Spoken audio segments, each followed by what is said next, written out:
Hi, I'm going to talk to you about the Picture Exchange Communication System, often referred to as PECS. It is typically used by children with autism spectrum disorders that are nonverbal, have limited vocabulary, or unintelligible speech. PECS are relatively inexpensive and can be customizable. You can find pictures on the internet that are very generic of their favorite food or toys or activities, or you can make it very personal and take pictures of the child's favorite toy at home that they may be more specific to their needs. The nice thing about PECS is that they're very low cost and easy to make.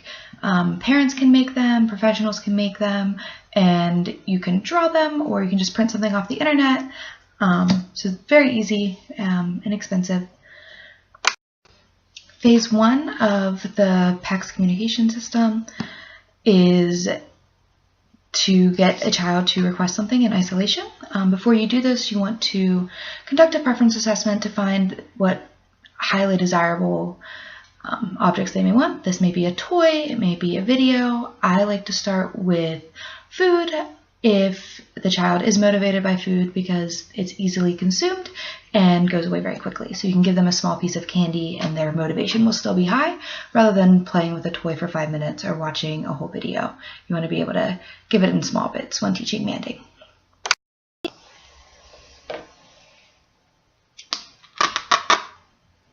Cookie! Cookie! Phase 2 of PECS requires the learner to seek out their communicative partner. This is why it's very important for the child to be mobile when deciding if you're going to use PECS, because if they're unable or unwilling to seek out somebody to communicate with, the system will not work.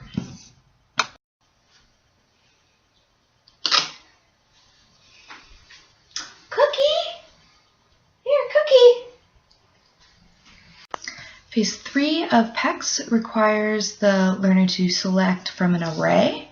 The array will grow as the child learns more vocabulary, and that will be something that will increase over time.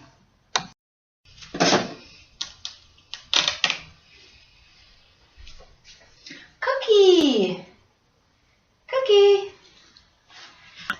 Once the child has a large vocabulary and is comfortable using the PECS system, then you can implement phase 4, which is creating sentences. So you can have a card such as this, it says I want, and that will be added to a sentence builder to say I want, and then whatever the object they want is.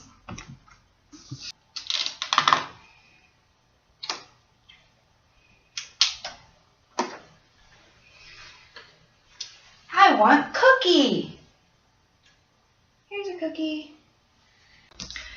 Phase 5 includes asking the child questions such as, what do you want? It's really important that up until this phase, you're not using verbal prompts with your learner so that they're not becoming prompt dependent. You just want to physically guide them to select the correct response. And then once you reach phase 5, they'll be comfortable with the PECS system, and then you can start using the questions. What do you want? Cookie! You want cookie? The 6th and final phase of PECS is to ask more general questions. So phase 5, you can ask strictly, what do you want? And they will respond with the correct item.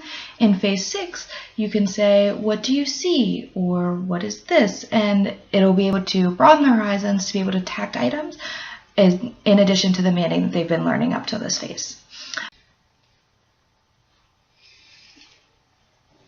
What are you eating?